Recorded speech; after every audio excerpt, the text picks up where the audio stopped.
fun for you to see what I see when I look out my kitchen window. And my goal is that during all 4 seasons, even during the winter season, that the view is always beautiful. And that's one of the reasons I rely so heavily on evergreens, lots of boxwoods, arborvitae, and then even though they're not evergreen, I have that constant structure of the redbud trees.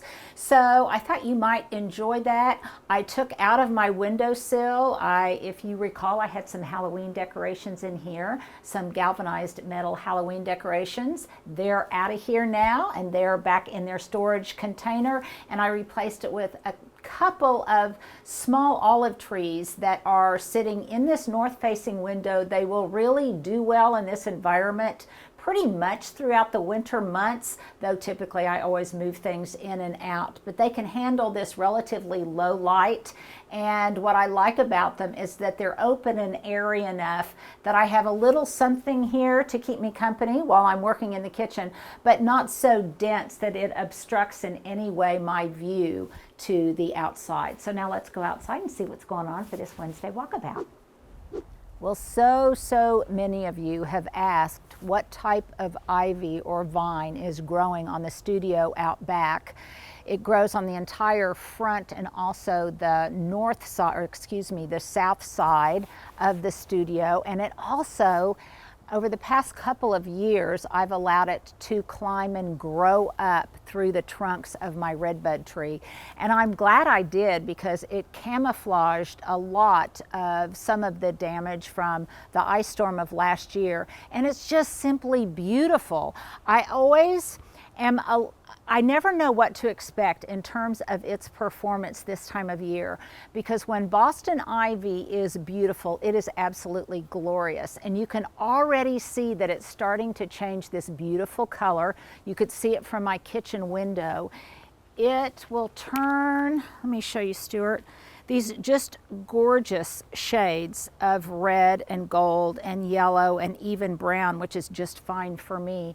Now, one of the reasons that I get that I never know what to expect is sometimes during the summer, it really can be an attractor to whitefly. And even though I had whitefly in other areas of my garden this year, for some reason, the Boston ivy was relatively protected.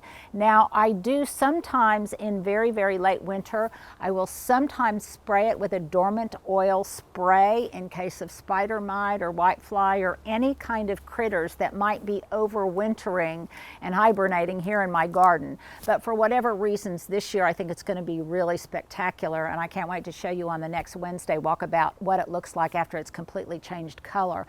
But since this is so mature, look at these gorgeous blueberries on here. Stuart, this is a really good vantage point right here. And you can see all of these beautiful berries. So then that contrast of the delicacy of the berries, and you can see that the stems themselves have a reddish hue to them. Then when the leaves start turning that reddish hue, it just makes an absolutely beautiful color combo that is just quintessential autumn, and I absolutely just love it. But before we go too much further, I have an interesting question of the day for you. I thought about it since I was standing in my kitchen.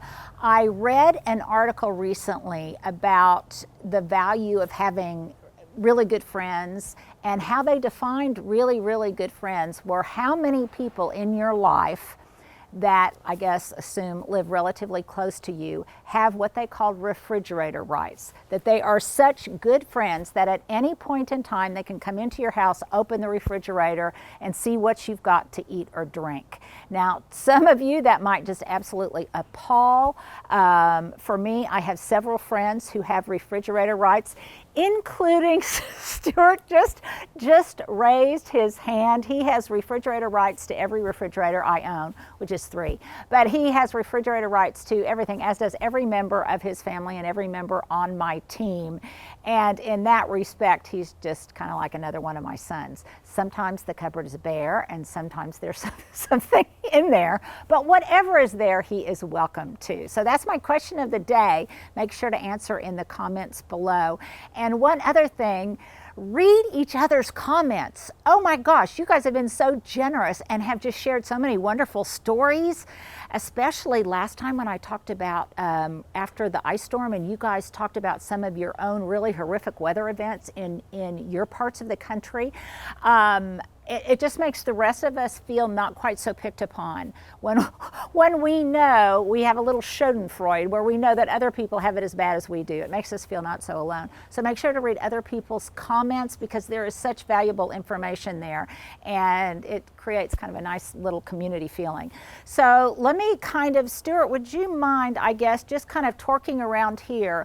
The big event for this week, I showed it on Instagram, was that my friend Victor came with his big truck and he helped me move and relocate most of the things that are not frost tender to the greenhouse. And yes, that is the definition of a true friend, whether he has refrigerator rights or not, is that he will let me use his spacious greenhouse, he's a landscape architect, to overwinter lots of my plants. So he is a darling, and I love him for doing that. So you can see that this looks a little less congested, which tells me that next year a lot of those plants probably aren't going to come back. They're going to be gifted out, or I'm not sure where they're going to go. But I had way too many pots. I think gardening self-awareness is very important, and what I have found is that sometimes as a part of garden design, I might like an individual vignette with that many different layers and things, but in totality with the garden as a whole, I may not like that much busyness. So that's the tension that I'm working on in my own garden. If you are too, let me know. So a lot of plants are going to the greenhouse. I still have all of my little myrtles, my dwarf myrtles. They are still here because they will go inside my house, because I like to use those over the holidays. I'll show you where I've got some of them staged. Here's a little behind the scenes tip, or not necessarily tip, just info. I've got one hanging basket here that did not go to the greenhouse because Stuart and I are going to be doing a Skype test with QVC this week to do an outdoor Skype test, and I wanted something that had a little bit of pop of color in it so that it wouldn't just be completely green. And Stuart, if you don't mind showing that brick wall over there, and you can see that Boston ivy is also turning a beautiful, beautiful color.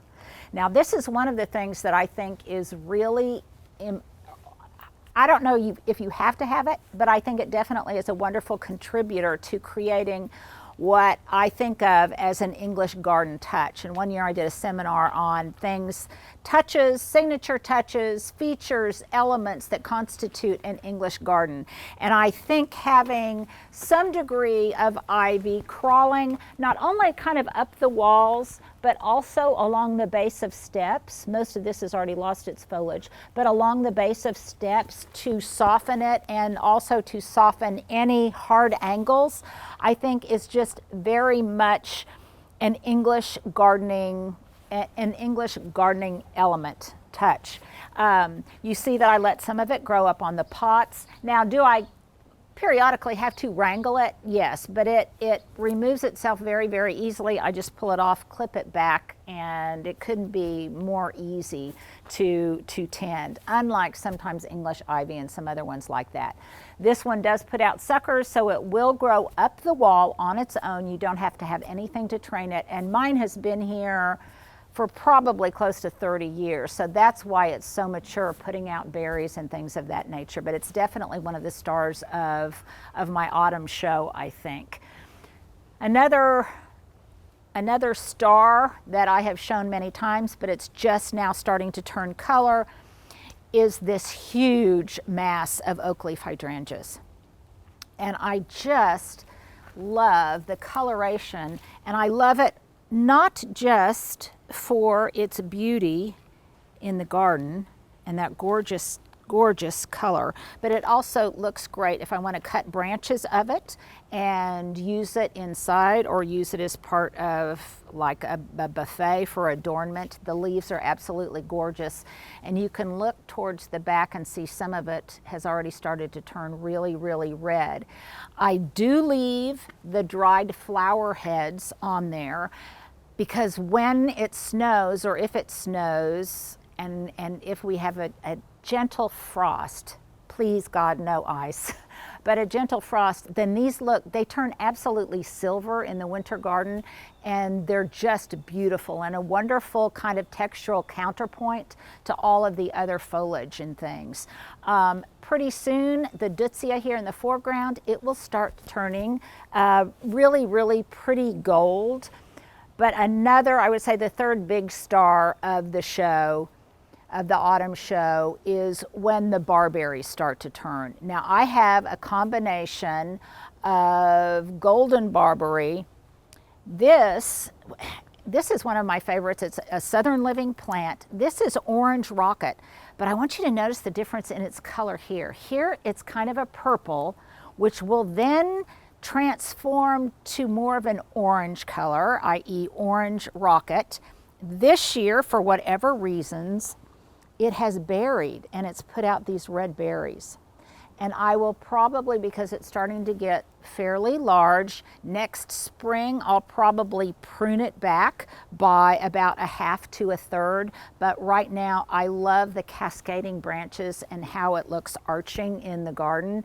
In some places I know it's not as well loved as I love it in my garden, but again, that just depends on where your garden is, what your garden aesthetic is, and what your zone is. So, but for me, I love it. Over here, I've got another mound that's really gotten excessively large of lime mound barberry. And then here's what I mean. This is more of that gorgeous orange rocket over here. This, I believe, is still some golden barberry, but look over here. This one has already started to turn this kind of characteristic orange color. And I think it all depends maybe on how much water it gets, how much light it gets, whatever the winter conditions are. But this is just absolutely beautiful. It rained last night, so it's especially fresh looking, I think.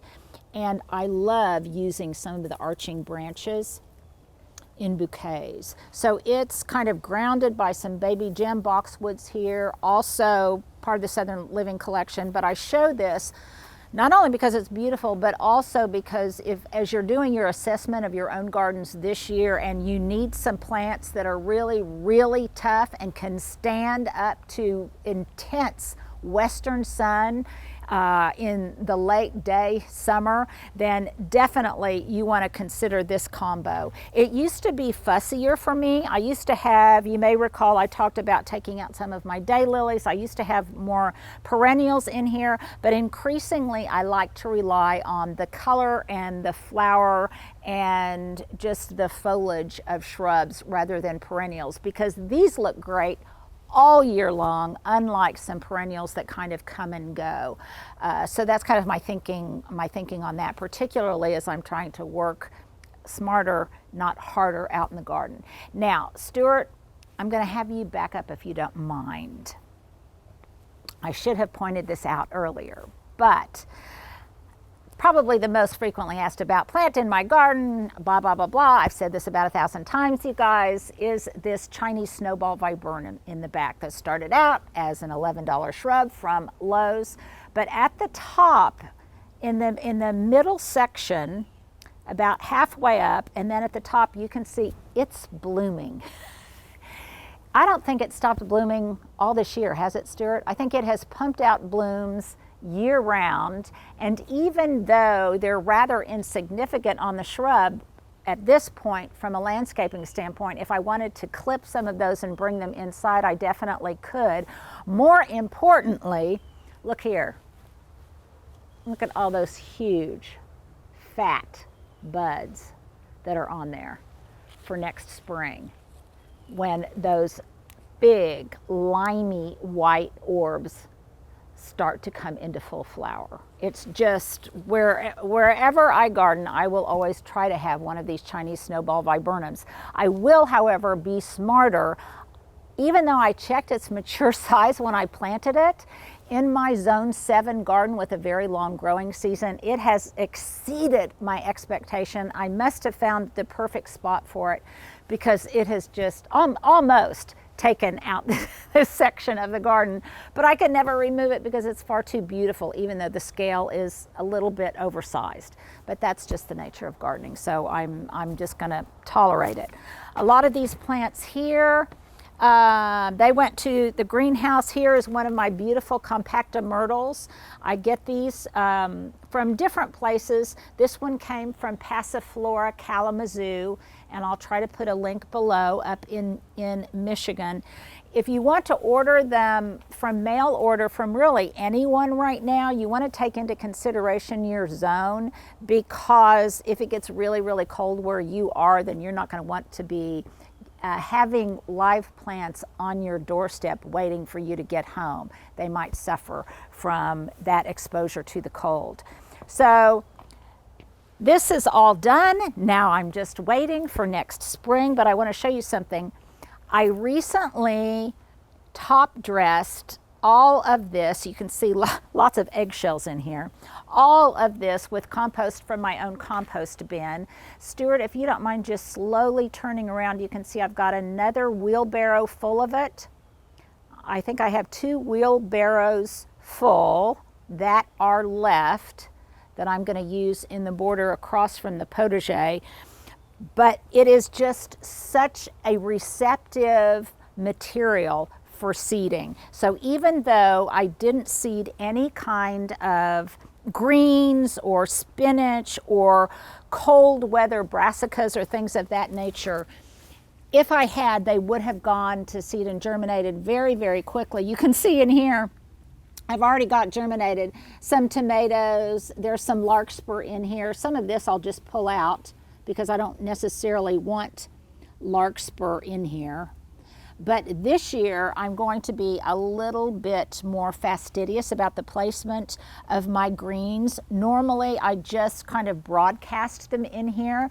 And in next year, I think, or this year, this fall, I'm going to plant some bulbs in here very strategically, and then I'm going to have greens growing up around the bulbs. I'm not sure in what pattern, but that's one of the reasons that I've left it just kind of fallow and unplanted. But I'm really happy thinking about all that good compost nutrients that are just seeping down into the soil, not only for this area when I plant it next year, but also look at how gorgeous this boxwood hedge is looking. And it's really starting to fill out on the interior. So by next year, I think it will practically be closed off and healed. And since it looks so good now, I think it'll probably look pretty good next spring. I'll give it a hard prune and it will kind of start over. And I continue to be thrilled with the look of the brick walkway. Oh, look over here, Stuart. Look at all those tomatoes that have come up in here. I seldom ever buy tomatoes anymore because this will also happen next spring and next summer. I will have all sorts of tomato seedlings that I'll just move around and plant, because I know if they made it through the winter and the remainder of a hot summer here, I know that they'll be really good and tough in my own garden. I do leave my pots of thyme outdoors, though this bay, they started to take it away, and I said, oh, no, leave the bay tree because I will be using it for lots of soups and stews. I don't cook a lot during the spring and the summer, but I do cook a lot in the fall and in the winter, and so I like to have fresh bay leaves for that. I also think it might be pretty fun to use some of that bay tree in some kind of maybe winter flower arrangements. I planted the mums that were up closer to the house and kind of nestled in my window box. I planted those in. Those will get situated. They'll start putting out root growth. And then I had some other large planters that were located in the beds. I had all of those moved out. Some of them have just been relocated around. And then what I'm going to do is kind of tidy up this bed just a little bit. I'll pull out the remaining annuals, and then I'm going to top dress whatever areas I don't see already have seedlings. I'm going to top dress them with the remainder of my compost. And even though I'm seeing lots of larkspur seedlings, I'm not seeing lots of poppy seedlings yet. So I'm going to sprinkle another round of poppies in here to kind of, as insurance, to cover my bets. So with poppies, I let them fall during their season when they naturally go to seed, but then in the summer when they finish blooming and they naturally go to seed, I let those seeds fall, but then I also sprinkle some of those in the fall as kind of an added, just insurance, just in case, because those tend to be, the poppies for me tend to be a little temperamental. Some years they're just great and they're everywhere, and other years they're not. Probably has to do with the degree of moisture and when we get that moisture, and also temperatures. So this has a lot of cleaning up, clearing out to do. The sunshine ligustrum that really died back this year after the Arctic blast, it came back just fine, and I'm not sure what shape I will use to prune it next year, but it's looking fine, and this whole kind of messy bed will get a renovation, and then it will be time for bulb planting. I just got a huge order of bulbs in from Brex. They sent me some new ones to try, because I think every year you should try some kind of new bulb. I'm getting ready to shoot a video on that. And right now Brex is having a great sale, you guys, so you might want to head over there to brex.com. But I'll be planting lots of tulips, daffodils, in pots and out of pots, and some of them I'm even going to gift as a housewarming gift to a friend of mine. So there you go. Stuart, did I miss anything? The season is winding down, and I love it. We had our first indoor fire last week. It was absolutely wonderful. My firewood holder has been relocated to the back stoop, and I've got a new shipment of firewood coming in. So I think we are ready to rock and roll for fall. So you guys, get your hygge on, go inside, and stay warm. Well, if you've held on this long, here's my fashion epilogue. If not, just go on to the next video. So today, starting at the top, from top to bottom, my earrings are just some inexpensive ones that I can't remember where I got them. They're just inexpensive, but they have some color to them that I kind of like. My necklace it's just kind of a silver beaded necklace. It came from a thrift store up in Colorado. My shirt is Sundance. I've had it for forever and ever. At that point in time, I think they were called boyfriend shirts. My sweater is from Altered State. I bought it at the same time, I think, on the same shopping trip that I bought my son's wedding dress. My shawl is one my sister and I both, we got the same one. I think we got it off of Amazon. I'm not sure. My leggings were a gift from my new daughter-in-law and my son Jamie. They're Lululemons. I got them for Christmas last year. And my boots are Dover Saddlery. I've had these forever and a day. If you go to Dover Saddlery, I think they might still be available, and if so, they are called muck boots, and I bet I've had these for 20 years. So there you go. There's your fashion epilogue for today.